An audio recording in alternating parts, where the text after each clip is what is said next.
감사합니다. 그리고 이렇게 좋은 자리 마련해 주신 우리 여기 사회디자인연구소 김주호 소장님께 감사드리고 오늘 또 귀한 시간 내주셔서 참석해 주신 분들께 정말 감사를 드립니다. 오늘 준비가 부족하고 워낙 실력이 짧아가지고 그렇게 큰 내용 있는 발표는 못 될 것 같습니다만 그래도 그동안의 고민이 담겨있는 부분이기 때문에 들으시고 많이 질문해 주시고 비판해 주시면 감사드리겠습니다. 저희 이제 그 대한정당의 강령 제안인데 목적은 이제 그냥 좀 해야 될 이야기가 많기 때문에 그 일반적으로 중요한 이야기라고 생각하는 이야기를 적었기 때문에 특별히 차별성 있는 이야기 같지는 않습니다. 하지만 그 내용이 전혀 없는 이야기를 적는 건 아니기 때문에 한번 읽어봐 주셨으면 하고요. 두 번째, 강령 제정의 기본 원리부터 좀 구체적인 설명을 말씀을 드리도록 하겠습니다. 한 가지 미리 말씀을 좀 양해를 부탁드릴게 그동안에 이제 대한정당 강령 토론회가 좀 이루어져 왔었는데 주로 원칙에 대한 이야기가 많이 됐고 실제 구체적인 정책에 대한 접근은 상대적으로 미흡했던 것 같아요. 근데 오늘은 원칙과 정책을 같이 좀 한번 이야기를 해보는 나름대로 노력을 했습니다. 그래서 그 대목을 좀 말씀을 드리고 싶고요. 그 다음에 이제 원래 이런 그 강령을 이야기하고 그러려고 하면은 원칙과 실제 구체적인 정책이 층위가 좀 엄밀하게 구별될 필요가 있습니다. 근데 제가 하는 부분에서 아직 제 실력이 짧아가지고 그리고 그 층위가 명백하지가 않습니다. 그 원칙과 그 원칙 위에서 성립이 되는 정책이 좀 혼재되어 있는 경향이 있습니다. 그 제목은 참작하시고 들어주시면 좋겠습니다. 네, 강령 제정의 기본 원리. 근대화 이후 우리나라 발전의 기본 방향이라면 서구 선진국의 모델을 단순 수입하여 적용하는 방식. 흔히 우리 패스트 팔로워라고 그러죠. 뭐 삼성전자부터 다 전부 어떤 것까지 개발 전략까지 다 적용되는 이야기입니다. 근데 문제는 이게 지금 더 이상 유효하지 않다는 겁니다. 한국이 고민하는 문제는 대부분 선진국도 지금 해결하지 못한 과제라고 봐야 됩니다. 이것은 정부나 인간기업도 다 마찬가지예요. 그리고 한국의 독자적인 문제, 분단이나 지역차별 문제 등은 해외에서 또 적절한 사례 자체를 찾기가 어렵습니다. 해결 사례가 없다는 거예요. 따라서 한국의 현실에 근거한 실사구시의 정신으로 대한정당이 추구하는 이 가치를 제시한다는 겁니다. 적재 가치의 기본 원리와 철학, 주요 정책, 그리고 실천 전략과 방안 등이 제시되어야 한다는 겁니다. 여기서 한 가지 이제 말해야 될 게 진보 진영의 핵심 가치. 어차피 대한정당의 우리 출발점이 다 진보 진영에서 출발하는 것입니다. 봐야 됩니다만은 그 노동 중심성이라는 게 정치, 경제, 사회적 측면의 유효성이나 과학적 근거, 심지어는 도덕적 명분까지도 저는 모두 상실했다고 봅니다. 너무 좀 기분 나쁜 이야기일 수도 있습니다만은 이게 이렇게 그 노동 중심성이 도덕적 명분도 근거나 이런 걸 상실하면서 보수 진영에게 논리나 명분에서 일방적으로 밀리는 원인이 저는 되고 있다고 봐요. 그러니까 한마디로 민노총 실드 치고 그러다가 지금 다 무너지고 있다는 겁니다. 대한정치 세력은 생산력의 발전 노력, 남북 대화를 통한 평화 정착, 그리고 인종주의적 지역차별의 구조 철폐 등 세 가지 축을 중심으로 대한정당이 구성되는 게 바람직하지 않겠냐 생각하고 있습니다. 특히 이 부분에서 이 세 가지가 전부 진보 세력에 좀 어찌 보면 외면하는 가치입니다. 굉장히 대단한 죄송한 말씀이지만 지금 우리나라 진보 세력이 가장 증오하는 가치가 생산력의 발전, 경제의 발전 같은 걸 거의 증오하는 수준입니다. 여기 좀 보고 있으면은 거의 반물질주의, 정신주의, 도덕주의, 낮에는 종교의 상태로 지금 우리나라 진보 상태가 가고 있는 거 아닌가. 이건 진보가 과학에 근거한다는 점에서 진보가 우리나라 진보, 제목은 진보면서 가장 반진보적인 행보를 보이고 있다고 저는 생각합니다. 이게 진보가 올라간 큰 원인이라고 보고 있는데 그래서 이제 좀 강령 제정의 기본 원리를 좀 더 구체적으로 이야기를 한다 그러면은 첫째가 저는 지대의 실패, 자격증 없는 사회를 좀 말을 하고 싶습니다. 예, 군사독재 체제가 87년 체제죠. 87 군사독재 체제가 퇴장하고 87년 체제가 등장한 이후로 한국은 배타적인 고급 지식과 서비스 숙련도를 무기로 삼는 전문가 집단이 분할 지배하고 있는 사회라고 봅니다. 물론 이 전문가 집단, 전문가들이 중심이 되는 사회는 역사적으로 긍정적인 역할을 합니다. 왜냐? 사회가 고도화되고 지식이 증가하면서 그 사회를 움직이는 그 전문 지식을 가진 전문가 집단의 역할은 굉장히 중요합니다. 역사의 한 단계에서 긍정적인 역할을 해야 한다는 거죠. 하지만 이들은 자기 영역의 배타적인 기득권이 인정받는 범위 내에서 다른 전문가 집단과 협력관계를 구축하고 있습니다. 군사 독재 시대의 인권 침해나 본원적 축적기의 무질서는 많이 해소가 됐어요. 하지만 반대로 사회의 질서의 어떤 근본적인 변화도 불가능한 버퍼 역할, 이것을 지금 전문가 집단이 하고 있습니다. 한마디로 지금 저는 진보와 우리나라 상황이 진보와 보수 양쪽이 다 톱니바퀴 돌아가지 않는 톱니바퀴처럼 맞물려가지고 어떤 변화도 상대방이 하지 못하는 이런 상황이 와 있다고 보거든요. 이건 지금 진보와 보수 누가 이기냐 하는 문제가 아니라고 봅니다. 그리고 그렇게 한국 사회가 변화할 수 없는 근본적인 변화를 할 수 없는 굉장히 큰 역할을 해주고 있는 게 전문가 집단이라고 저는 봐요. 그래서 신기술의 등장과 생산력의 발전에 따른 기존 사회질서의 변화와 해소가 필요한 상황인데 이들은 그러한 변화에 적극 저항하는 어찌 보면 반동적인 역할을 그 계급의 역할을 하고 있다는 겁니다. 이들의 무기인 전문 지식과 서비스 수면에 대한 국가의 인증과 자격증 부여는 전문 지식인과 서비스의 공급이 부족했던 말 그대로 산업혁명 시대에 그 수준 이하의 서비스가 제공됨으로 인한 피해와 혼란을 막기 위한 장치였어요. 그래서 국가 인증 자격증이라는 게 필요했던 겁니다. 단적으로 변호사니 의사니 하는 국가 인증 자격증이라는 게.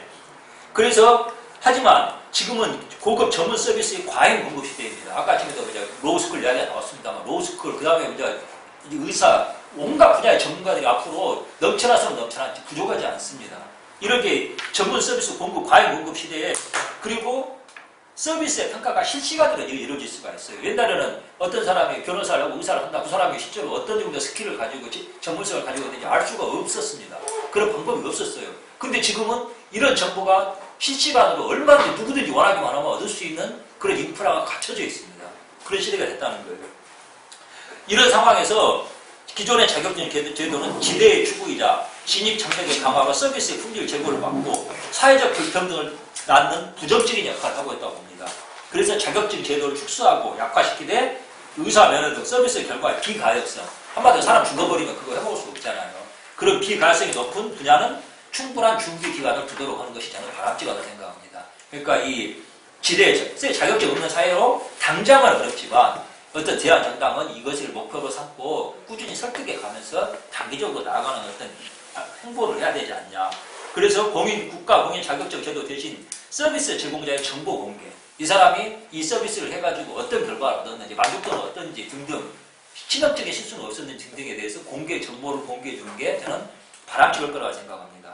그리고 여기 보완하는 장치로 배타적인 등용문식 자격증. 현재 지금 우리나라의 모든 자격증이 되는 등용문식입니다. 등용문이라는 건 뭐냐면 아시겠지만 물고기가 어떤 폭포로 거슬러 올라가면 용이 되고 못 올라가면 그냥 물고기가 남는 거예요.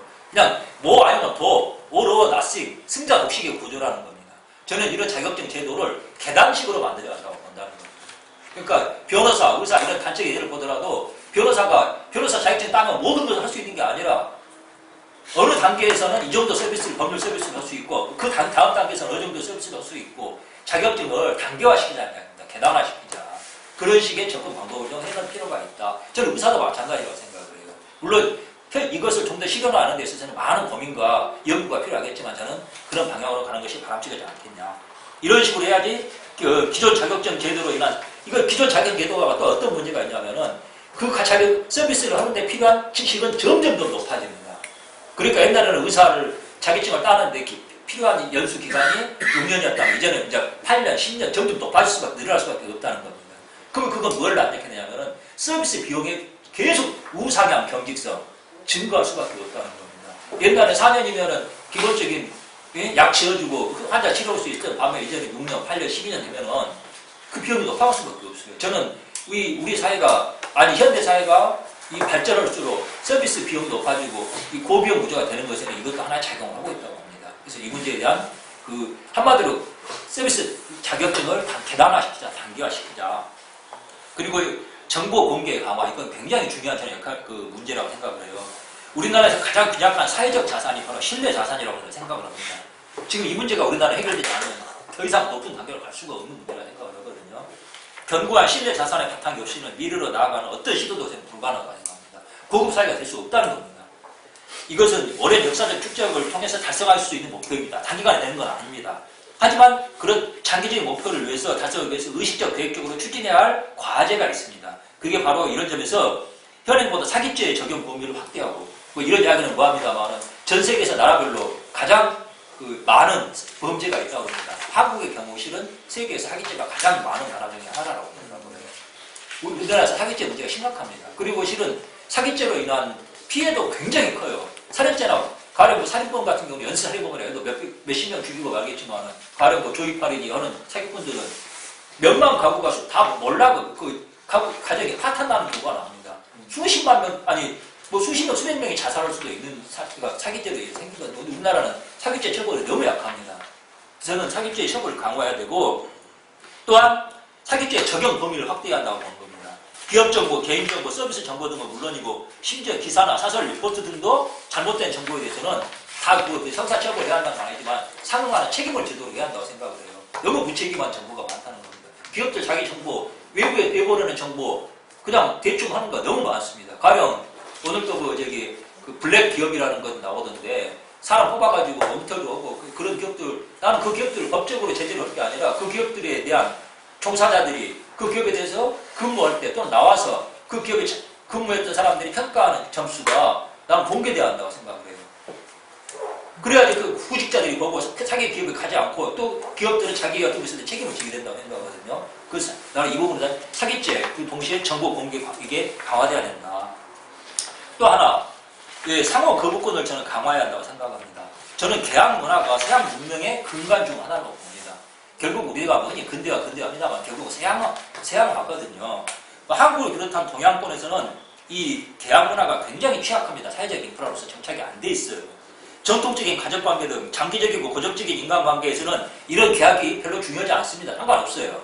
왜냐하면 그냥 기본적으로 자생적인 질서로 서로를 규율하게 되니까. 하지만 이런 전통적인 인간관계, 사회관계는 깨져가고 있습니다. 그러면 이런 사회에서는 계약이 굉장히 중요합니다. 근데 우리는 아직까지 이 계약의 문화가 굉장히 약해요. 그래서 그리고 전통적인 계약 관계가 약화되고 일시적이고 단기적인 사회적 네트워크가 일반화된 상황에서는 계약 문화의 정착이 중요하다. 계약 문화의 가장 일반적인 존재 방식은 상호 거부권입니다. 우리 가족 같은 경우는 서로 거부하고 싶다고 거부할 수 있습니까? 근데 그거 안 되는 거거든요. 하지만 계약 관계에서는 상호 거부가 가능해야 한다고 저는 본다는 겁니다. 그게 계약 관계의 핵심이다. 즉 상호 하부한 일정한 조건 안에서만 상호 규율이 가능하고, 어느 일방이 원하면 그 상호 규율이 해소되는 관계가 계약 관계의 저는 기본이라고 봅니다. 근데 우리나라에서는 이게 지금 너무 무시되고 있어요. 우리나라는 장기적이고 고정적인 네트워크에 기반한 사회적 인프라를 운영하고 있습니다. 교육, 고용, 병역 등이 대표적인 상황입니다. 가령 교사, 학생 묶어놓으면은 교사도 그 학생들을 원하지 않고 학생도 그 교사를 원하지 않는데도 그냥 1년 내내 묶여서 가야 됩니다. 단적으로 스포츠 선수들 학교 그만두면 1년 동안 어느 팀에서도 뛰지 못합니다. 뭐 이런 하나의 그냥 중요하지 않은 예지만, 저는 지금 우리나라 학교의 문제가 심각한데 이 문제를 해결하는 기본 방식은 교사도 학생을 거부할 수 있어야 되고 학생도 교사를 선택할 수 있어야 한다고 봐요. 요즘 중고등학교 가면은 애들 전부 잔다고 그럽니다.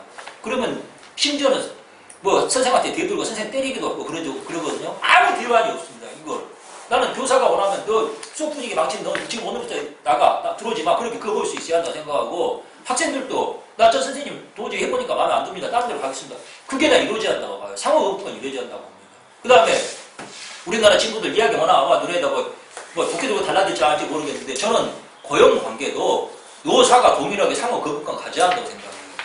왜? 노동자는 한 번 직장에 들어가면은 자기가 원할 때 언제든지 회사 그만두고 옮길 수 있거든요. 한마디로 노동자는 회사에 대한 거부권을 간다는 겁니다. 근데 왜 회사는 노동자에 대해서 거부권을 가지면 안 되는 건지. 일을 시켜보면 분명히 잘하는 사람이 있고 못하는 사람이 있습니다. 그럼 못하는 사람은 저는 내보내야 한다고 생각해요.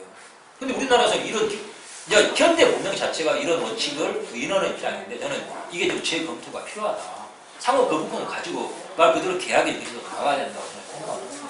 군대도 마찬가지예요. 군대 문제 심각하고 그러는데, 저는 여러 가지 좀 기술적으로 보강해야 될 부분이 있지만은, 저는 상사, 하사, 상관이나 그다음에 부하가 서로 상대방에서 거부권을 가질 수 있어야 한다고 봅니다. 이런 식으로 점점 사회 전반이 옮겨가야 되지 않나. 이거 굉장히 이제 파격적인 이야기일 수 있기 때문에, 이런 이야기하면 일반인들은 굉장히 거부감을 느낄 수 있지만, 저는 대한정당을 고민하는 세력이라 하면은 이런 부분을 가지고 장기적으로 설득할 수 있어야 한다는 거죠. 예. 그 다음에 공짜는 없다는 원칙을 저는 분명히 해야 한다고 생각합니다. 지금 우리나라 진보 세력이 공짜, 사실은 전부 공짜하자는 이야기거든요. 근데 저는 자원의 근본적인 기약이라는 게, 자원은 항상 유한합니다. 유한하기 때문에 자원인 거예요. 모든 자원은 유한합니다. 심지어 감정에 있어도 인간의 감정도 일종의 자원으로서 유한합니다. 그리고 이런 자원의 제한성보다도 더 저는 심각한 문제로서 시장 질서의 변화 방지. 한마디로 공짜라는 것은 뭔 말이냐면은 평가가 이루어지지 않는다는 이야기입니다. 저는 이런 것을 막기 위해서 이 회수를 전제로 하지 않는 일방 통행적 복지는 최소화해야 된다. 나는 그래서 박원순 그 시장에 대해서 기본적으로 그분이 정치인으로서 대통령이 되서는 안 된다고 보는 이유 중에 하나가 그분이 협동조합 좋아하고 기본적으로 자본주의적 시장 질서 경제 이것에 대해서 굉장히 부인하는 그분의 나 기본 발상이라고 생각을 해요. 나 답이 없다고 봅니다. 그분이 대통령이 만약 되기라도 한다면 이것은 재앙이라고 저는 생각을 해요. 그분이 생각이 바뀐다 할지라도 그분을 둘러싸고 있는 지지 세력들이 협동자본이 뭐니 하는 거 있지 않습니까? 그 틀 결코 벗어나지 못한다고 봅니다. 이건 굉장히 심각한 문제라고 보고 예, 그래서 개인의 경우 장애 등 극히 특수한 경우를 제외하고 장애인도 또 자기가 할 수 있는 노동은 해야 된다고 생각을 해요. 제외하고는 그 근로의 대가로서 복지를 철칙으로 해야 된다. 그리고 이를 위해서는 반드시 이루어져야 되는 게 고용의 유연성 극대화가 이루어져야 됩니다. 그걸 하지 않고 한번 들어간 직장은 평생 직장이다. 그리고 내보내려고 그러면은 어마어마한 비용과 노력을 기업이 골몰을 싸는 상황에서는 절대 그게 될 수가 없다고 봅니다. 기업에 대한 그리고 무상 지원 현재 온갖 이유로 눈먼 돈 너무 많습니다. 대한민국에. 그것만 노리는 기업들도 많아요.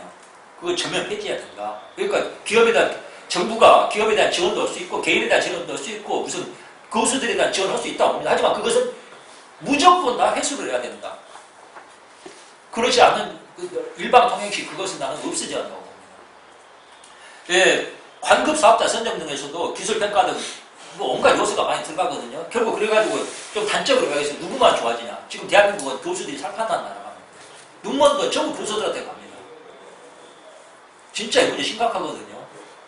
뭐 이거 이야기해서 이야기하려고 하면 굉장히 할 이야기가 많겠지만 저는 이거 없애야 한다고 봅니다. 단적으로 말해서 최저가치를 전면 실수하되 그 결과에 대해서 책임을 지도록 하는. 그러니까 계약서도 지금보다 훨씬 정밀하게 계약서를 작성해야 되죠. 거기에 대한 컨설팅 수요도 만들어질 수 있다고 보는데 가령 어떤 공사 하나 한다. 그 공사에 대해서 정확하게 어떤 기업은 10억이 올 수 있다 그러면 어떤 기업은 3억이 올 수 있다고 생각합니다. 그러면 3억짜리 기업이 돼야 됩니다.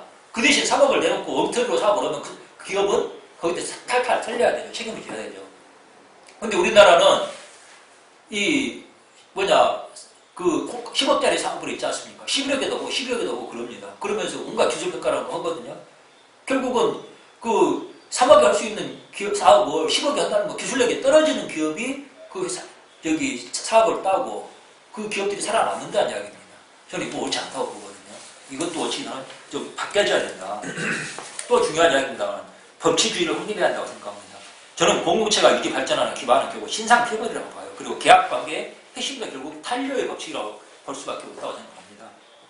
탄료의 법칙 다 아시겠지만 눈에는 이해를 이제 탄료의 법칙인 걸로 알고 있습니다. 이런 정신의 근대적 완성체 이가 법치주의고 이를 기반으로 공정한 경쟁의 질서가 성립한다고 봅니다. 우리가 법치주의 그러면 마치 파쇼의 무기인 것처럼 생각하는데 결코 그게 아니라는 겁니다. 민중의 권익과 생활수준 개선도 사회주의사나 보호 등 법치주의의 기반 위에서만 달성 가능합니다. 한국은 지금 사실 때법의 폐해가 너무 심각합니다. 이래서는 민중의 복지도 사회경제적 발전도 이룰 수 없습니다. 노점상 몇십 개씩 운영하면서 세금 한 푼도 내지 않는 사람들이 있어요. 명동에 지금 노점상 선수의 구루마라고 그러는 거 몇십 개씩 까고 하면서 지는 나서지도 않으면서 이 외제차 모고 하는 사람들이 있습니다. 세금 한 푼도 안 내요. 제가 알고 있는 사람도 좀 약간 시간이 걸릴 것 같습니다만 그 집에서 물려받은 차가 건물을 세웠어요. 건물 세우니까 이제 감 들어치고 공사를 하는데 어떤 할머니가 와서 후석에 놓고 팔더라는 거예요. 그 공사 현장에 그러더래요. 현장 감독이 저 사람 지금 쫓아내야 된다. 그 사람이 이제 순진한 사람이니까 뭘 저런 사람 쫓아내냐고 괜찮다고 나더라고. 그래서 이제 이야기를 했다는 거예요. 이거 공사 끝나면 이제 옮기셔야 된다. 그러니까 당연하지 그러더라는 거예요. 그러니까 나중에 한 명, 두 명 모여가지고는 나중에 공사 끝났더니 되니까 그 길을 점령을 한 거예요, 이제. 절대 안 나간다는 겁니다. 그래가지고 구청에 가서 이거 이야기를 했더니 구청에서 그러더라는 거예요. 그 사람들 물도 대주고 전기도 대주라고 그러더라는 거예요. 근데 그러게 되면은 그 사람이 하는 말이 그거예요. 그 건물주의 이야기. 건물주가 그러는 거예요. 나도 생돈, 없는 공짜 돈 들여서 건물 지은 것도 아니고 이 건물에 가게에 입주한 사람들도 별로 돈 여유가 있는 사람들이 아니다. 근데 그 사람들은 다 피해를 보고 있다는 거예요.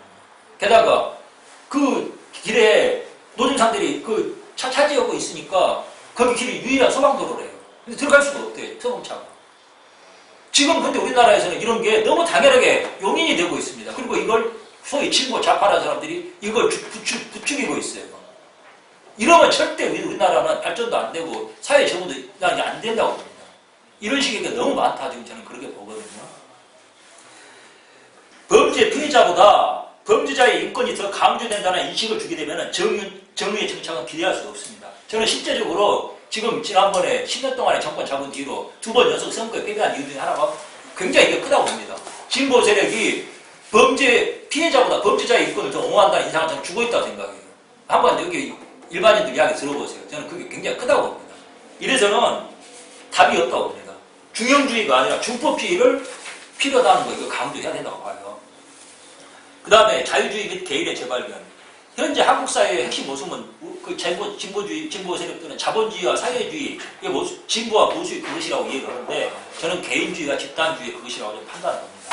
개방 구조의 도입과 정착, 공정한 경쟁, 공적 자원의 사적 편취를 최소화하는 방안은 개인주의에 기초하여 자유주의적 사회 인프라 운영 원칙이 관철되는 것이라고 판단합니다. 장기적으로 경제 운영의 기본도 기업 단위에서 기업 브랜드가 개인 브랜드로 전환하는 추세가 될 것으로 보입니다. 이 문제는 앞으로 굉장히 너무 큰 주제이기 때문에 제가 지금 장기적으로 설명을 드려야 되는데 일단 이렇게 말씀드렸습니다. 노동과 서비스 가치는 갈수록 다양화됩니다. 이거에 바로 생산력의 발전은 그걸 전제로 하거든요. 그러려고 그러면은 이 노동과 서비스 가치 다양화에 대응하는 방식은 개인 브랜드라고 저는 생각을 합니다. 하나의 삼성 브랜드라는 게 그것도 가치를 가지지만 섬세하든 세부하든 서비스와 노동의 가치를 대변할 수 있느냐 못한다고 본다는 거예요. 삼성 안에서도 일하는 사람 중에서도 A라는 사람, B라는 사람, C라는 사람 제공하는 가치와 서비스가 다 다르고 거기에 대해서 나는 브랜드로 인정해줘야 한다고 생각을 한다는 거예요. 이 뒤에 부분에서는 규제 완화, 고용 유연화 이 부분에서는 앞에 설명이랑 겹치는 부분이 많기 때문에 그냥 건너뛰겠습니다. 제가 여기서 이제 의식주 2.0에 대해서는 좀 설명을 드릴게요. 의식주 2.0이라고 그러니까 제가 한자를 그래서 표기를 했습니다. 우리가 흔히 의식주라고 그러면 옷과 그 다음에 먹는 것과 주거, 집을 의식주라고 그러잖아요. 근데 여기 저는 한자로 바꿨습니다. 여기서 의는 의료 서비스 의, 여기서 식은 알식자, 그러니까 저는 교육을 말하는 겁니다. 그리고 주는 주거를 말하는 거예요. 그러니까 21세기의 의식주는 기본적으로 사람이 살아가는 가장 기본을 말하는 건데 이미 옷, 먹는 거 가지고 고민하는 시대는 우리나라가 지났다고 봅니다. 땡커 말인데 옷 한 벌 없는 옛날에는 100년 전만 해도 옷 한 벌 맞추는 것은 지금 사람들이 자동차 한 대 뽑는 것만큼이나 큰 의미를 가졌습니다. 지금 근데 노숙자도 옷은 있지 않습니까? 어디서 갔는지 잘 뺏고 살 수가 있습니다. 먹는 것도 굶는 사람도 있겠지만 근본적으로 그게 지금 사회적인 문제로 핵심 문제가 되는 것 같지는 않아요. 오히려 중요한 것은 의료와 그다음에 교육 문제, 주거 서비스 문제라고 합니다. 저는 그래서 의식주 2.0이라는 개념으로 좀 제거돼야 됩니다. 근데 진보 세력들이 이런 부분에서 구체적인 이야기가 하나도 없으니까 제가 만들어 본 겁니다. 지금 여기서 제가 그래서 아파트 2.0이라는 걸 저는 상당히 한 10여 년 전에 제안한 개념입니다. 아파트 2.0이라는 건 뭐냐면은 찜질방과 아파트, 호텔, 레지던스를 결합한 형태로 주거 서비스를 만들어야 한다는 겁니다. 어찌 보면 솔직히 얘기하는데 지금도 찜질방에 가서 거기 생활을 하는 사람들이 꽤 많습니다. 찜질방 그리고 여기 고시원 말 그대로 인간 이하의 주거 서비스를 생활하고 있어요. 근데 저는 찜질방이 왜 필요하다고 생각하냐면 가장 지금 보면은 아시겠지만 서울역 근처에 쪽방 있지 않습니까? 이런 거기서 가난한 분들이 가장 큰 고민이 뭔지 아십니까? 그리고 이 복지 서비스를 하는 분들이 사회 상담사나 이런 분들이 제일 해결이 안 되는 문제가 뭐냐면 목욕 문제예요. 그분들 옷이나 뭐 기타 등등 다 해결이 되는데 목욕은 시설이 필요하거든요. 그러니까 목욕차 있지 않습니까? 운영을 하고 그러는데 저는 이 주거 서비스의 어떤 핵심은 바로 목욕 시설이라고 봐요. 그래서 찜질방과 1인 우리 코쿤룸 있지 않습니까? 일본에서는 그런 게 있었거든요. 그런 것을 몇 가지 결합한 형태로 지금 저는 새로운 주거 서비스가 만들어야 됩니다. 정대훈 선생님하고 하면서도 왜 한국에서 부동산 가격이 이렇게 많이 오르고 부동산 문제 해결이 안 되는가 봐 이야기를 어떻게 제가 그랬습니다. 그 문제는 기본적으로 한국의 부동산 문제 핵심은 아파트 문제다. 왜 아파트 문제가 그러면 이렇게 아파트가 오르기 때문에 다른 부동산 가격이 다 오르는 경향이 있습니다. 결국 우리나라 부동산 문제의 핵심은 아파트라고 보거든요. 그럼 왜 아파트가 이렇게 문제인가? 결국 우리나라에서 거대한 단독주택에 연립 기타 등등에 사는 사람들, 찜질방이나 그런 데 사는 사람들 다 말도 없고, 이 사람들의 문제가 자기네들이 살만한 주거 서비스가 제공이 안 되고 있습니다. 아파트랑 그 다른 주거 서비스의 차이가 너무 커요. 어마어마하게 크다는 겁니다. 이 문제가 해결이 안 되면은 아파트에 대한 거대한 잠재성이 존재할 수밖에 없다. 그러면 아파트가 미래의 주거 서비스로 역할할 수가 있느냐? 불가능합니다. 왜냐? 그거 이제 제가 좀 자세한 설명을 나중에 드리겠지만, 아파트는 절대 미래의 주거 서비스가 될 수가 없어요. 그 가격이나 기타 등등 모든 문제에 있어서. 그래서 저는 이 찜질방, 아파트, 호텔, 레지던스라고 아실 거예요. 우리나라 지금 레지던스가 이게 지금 법적으로 이게 되냐 안 되냐, 지금 법적으로는 지금 금지된 서비스입니다. 지금 이런 문제를 법적 결합을 해가지고 새로운 주거 서비스, 값도 싸고, 이 아파트 입주형의 개념을 한마디로 요약을 하면은 개인 공간은 최소화하고 공유 공간은 극대화하는 겁니다. 실은 아파트가 그거거든요. 이 공유 공간을 넓힌 겁니다. 기존 전통적인 주거 서비스에서. 저는 여기서 한 걸음 더 나아가서, 사실 사람이 자기 개인 공간은 눕는 공간, 어찌보면 저기 서대문 형무소에서도 1점 몇 평이면 충분해요. 나머지 공간이 없어서 주거 서비스가 문제가 되는 거거든요. 저는 그 문제를 해결하는 방식으로 아파트 2.0이 돼야 된다 말씀을 드리는 거고요. 이 문제가 왜 필요하냐면 또 주거 비용 상승, 육아 및 양로 등 복지 비용 증가. 현재 같은 주거 서비스는 절대 육아와 양로 문제 해결 못합니다. 지금 시골에서 노인네들 있지 않습니까? 겨울이면 어떻게 하시는지 아십니까? 경로당에 모여서 다 같이 잡니다. 저는 노소 동행이라는 말도 하는데, 우리나라 복지 문제가 해결되는 굉장히 중요한 것 중에 하나로 이 현재 노인네들 인력과 그 다음에 이 육아 수요 있지 않습니까? 서비스를 결합하는 방식이 있어야 되고, 그러려면 그것을 지원할 수 있는 주거 인프라가 마련이 돼야 돼요. 그게 바로 이런 데는 아파트 2.0이라고 생각을 한다는 겁니다. 그래서 동시에 주거 관리의 전문성 부족. 우리나라 지금 주거 관리 전문성이 부족합니다. 에너지 소비, 안전 문제. 아파트가 선호되는 이유 중에 하나도 안전 문제가 있어요. 안전 문제, 출퇴근 교통난. 출퇴근 교통난 이야기를 왜 하냐면은 앞으로 점점 어떤 집 하나 사면 아파트의 문제는 뭐냐, 하나 사면은 너무 가처분서 현금성이 있지 않습니까? 처분이 떨어진다는 겁니다. 아파트 하나 팔라고 보통 고민 아닙니까? 근데 앞으로 직장도 자주 옮겨 다니겠지만 한 직장에 있어도 프로젝트에 따라서 계속 옮겨 다니게 됩니다. 직장에 떠나지 않는다고 회사를 옮기지 않는다 해도 그 회사에만 있어도 오늘은 서울에서 있겠다가 서울 안에서도 어떤 때는 강남, 어떤 때는 저기 여의도, 어떤 때는 차이 가서 오고, 심지어는 서울에서 이러다가 프로젝트 뜨면은 대구로도 가고 부산으로도 가고 전주로도 가야 됩니다. 그럴 때 집 아파트 떠서 옮겨갈 겁니까? 그럴 수 없잖아요. 저는 이 모든 문제가 지금 지원하는 별도의 주거 서비스가 필요하다고 본다는 거예요. 이걸 진보한 사람들이 상상력을 발휘해가지고 제공해줘야 되는데 그런 이야기를 안 하면 헛소리만 합니다. 결국 모든 그 해결 방안이라는 게 윗돌 빼서 아랫돌 개고, 아랫돌 빼서 윗돌 개는 방식일 수밖에 없다고 봐요. 이 문제는 해결하기 위해서 대안을 제시한다고 생각해서 말씀드리는 겁니다. 그 다음에 여기서 이제 여기 식입니다. 교육 문제. 사실은 왜 제가 여기 주거 서비스와 교육 문제 이야기 하냐면은, 지금 우리나라 중산층이 몰락하고 생활 수준이 향상이 안 되고, 그 다음에 경기가 살아나지 않는 핵심 이유가 뭐냐면 두 가지입니다. 주거 비용 하나가 얘들 교육 비용이에요. 세상에 얘들 교육 과외 공부 시키기 위해서 엄마가 노래방에 도우러 나간다는 거 아닙니까? 그 이야기 장난이 아니에요. 실제로 그렇게 존재합니다. 돈을 벌어도 얘들 그 과외 시키느라고 쓰지를 못해요. 굉장히 심각한 문제거든요. 그래서 지금 저는 좀 심하게 말해서 우리나라 교육에 관한 그 교육 문제 이야기할 때마다 제가 전에도 김 교수님한테 이야기했습니다만, 가장 거대한 사기직 중에 하나가 공교육을 정상화시켜야 한다는 그 명제라고 생각을 해요. 공교육 정상화시키는 방식, 절대 공교육 정상화 되지도 않고, 정상화시킨다 해도 교육 문제 해결 안 됩니다. 저는 방법은 결국은 교육을 살리려면 학교가 없어져야 한다는 생각을 저는 합니다. 학교는 근데 지금 교육 서비스를 어째 없애자는 이야기가 아니고, 학교의 시설과 그 안에서 운영하는 커리큘럼을 분리시켜야 된다. 학교는 시설을 제공하고, 지금 우리나라에서 교사들의 문제 중에 굉장히 큰 문제 중에 하나가 그 관리자들 있지 않습니까? 교장 교감당하고 무슨 주임이 많은 사람들, 이 사람들, 그리고 교육청이 먼 데서 제일 뭔가 뭐 보고해라, 뭐 해라, 뭔 자료 제출해라, 미칩니다, 교사들이. 교사들이 무슨, 제가 교사들을 옹호하려고 하는 게 아니라, 교사들도 편하다고 그러면서도 미치려고 해요. 실은 제가 알고 있는 교사 중에서도 지금 기회가 되면은 퇴직하겠다는 사람들, 그 명예퇴직하겠다는 사람들 많습니다. 미치는 거예요. 그게 다 지금 교사 학생들이 다 지금 만족을 못하는 교육 서비스인데 저는 교육 서비스를 교사하는 거기 학교와 그리고 학교와 그러니까 교육 시설을 제공하는 학교, 그 다음에 교육 서비스를 제공하는 교사, 그리고 그 서비스를 소비하는 학생들이 학교의 틀에 묶이지 않고 자유롭게 상호 선택할 수 있도록 만들어줘야 한다고 생각합니다. 학사 운영도 고정적인 틀을 없애고 학교 규모, 커리큘럼 등을 자유롭게 구성할 수 있도록 해야 한다고 합니다.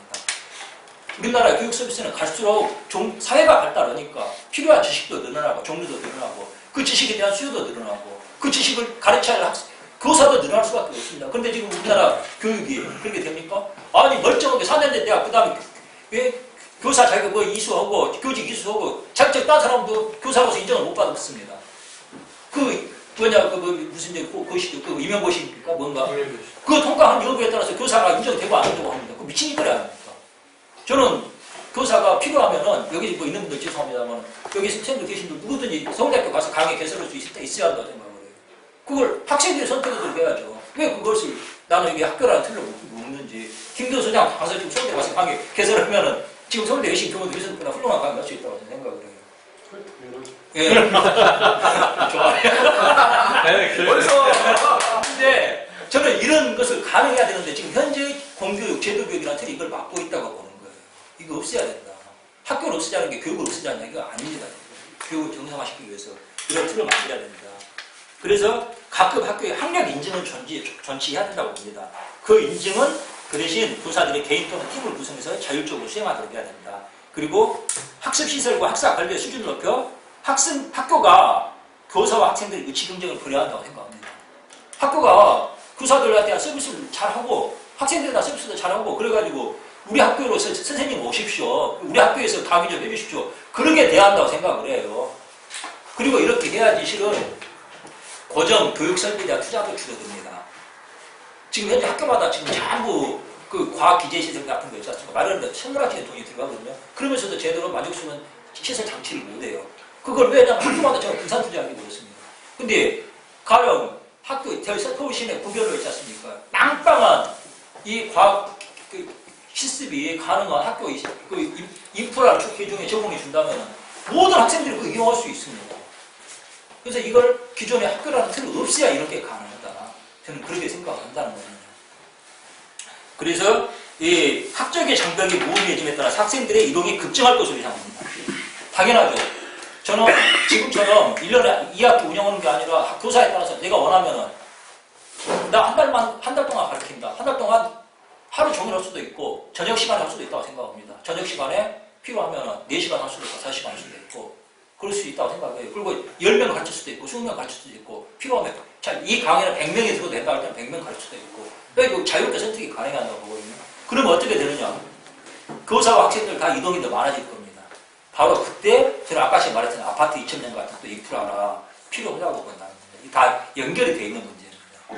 이렇게 좀 접근해야 한다고 보고요. 네. 그 다음에 제가 의식주 2.0을 말했습니다만 가장 연구가 부족하고 더 좀 고민해야 하는 부분이 의료 서비스 부분입니다. 제가 단지 이야기할 수 있는 것은 현재 같은 의료 서비스는 지속 가능하지가 않다. 지속 가능한 의료 서비스 체계를 다시 만들어야 된다. 현재 지금 우리나라 그 건강보험 서비스가 세계적으로 성공한 케이스라고 그러는데 세계적으로 성공한 케이스가 맞지만 세계적으로 많은 문제를 가지고 있는 체계라고 보거든요. 이 문제는 그 원가 개념을 보장해주고 그 다음에 지속 가능한 서비스를 추구해야 되고 그 다음에 단계별 면허제 아까 제가 이야기했던 폭포수식 방식이 아니라 단계별 면허제 등을 도입하는 방식으로 그 방법을 만들어 나가야 된다 하는 생각을 좀 하고 있습니다. 그 다음에 민간화 민영화의 이야기에 대해서는 뭐 앞에 했던 이야기랑 많이 중복되는 부분이 있기 때문에 새로 설명할 게 없을 것 같고요. 저는 기본적으로 지금 현재 정부 거대한 공공부문 대부분을 저는 민간이 원하는 분야는 전부 민간한테 넘겨야 한다고 생각합니다. 민간이 나서지 않을 부분, 그 부분만 난 공공이 맞는 게 맞다. 저는 그렇게 생각을 합니다. 그리고 평가의 재구성. 이제 평가의 재구성 문제는 저는 기본적으로 아까 제가 말했던 이제 그 상호 계약 관해, 이렇게 상호 거부권이 가능한 부분, 이게 정착이 되려고 그러면은 아까처럼 저는 정보의 공개, 그리고 평가, 이 부분에 대한 정치가 좀 정밀해져야 한다고 생각해요. 모든 것은 우리가 이제 서양 문화에서는 동양과 다르게 레퓨테이션, 이 부분이 굉장히 좀 중요하거든요. 근데 우리나라도 점점 이게 좀 돼야 된다고 생각을 합니다. 이게 좀 강화될 필요가 있다. 그래서 저는 모든 것이 상호평가가 이루어져야 되고, 그 다음에 그 평가에 대해서도 평가가 이루어져야 한다고 생각을 해요. 가령 이제 저는 그 개인 브랜드 이야기하고 개인 그 인증이 돼야 한다고 생각을 하는데, 가령 저는 운전면허 같은 경우도 국가가 공인해 줄 게 아니라, 저는 그 자기가 운전면허 자격증을 가진 사람이면 누구든지 자기가 시켜가지고 자기가 그 사람이 그 운전면허를 인증할 수 있어야 한다고 생각합니다. 그 대신 가령 김창호 선생님이 운전면허증 발급한 사람하고 내가 운전면허증 발급한 사람하고 결과가 나타날 거예요. 사고라든지 기타 등등. 그 부분 그러면은 김 선생님과 내가 발급한 라이센스, 드라이버 라이센스가 있지 않습니까? 평가를 받을 거라고 생각해요. 이 사람의 평가는 어느 정도 엄밀하고 정확했는가. 나는 이런 것까지 그러니까 평가가 굉장히 체계화돼야 한다고 저는 생각을 합니다. 이런 부분을 말씀드리는 거고요. 개인 불의 확대 강화 앞으로 이야기했고, 병역제도 역시 이야기했고, 자원 이동의 자유화, 그다음에 지역 구조의 철폐. 지역 구조의 철폐 부분은 기본적으로 저는 이제 우리나라가 미래로 나아가는 과제가 있고, 과거의 과제를 해결해야 할 부분이 있다고 생각하거든요. 저는 과거 우리가 나아가야 할 부분을 발목을 잡고 있는 대표적인 어떤 문제 중에 하나가 지역차별의 구조라고 보기 때문에 이 부분에서는 제가 이제 더 많은 이야기가 필요하기 때문에 오늘 여기서 이제 이 정도 선에서 끝이도록 하겠습니다.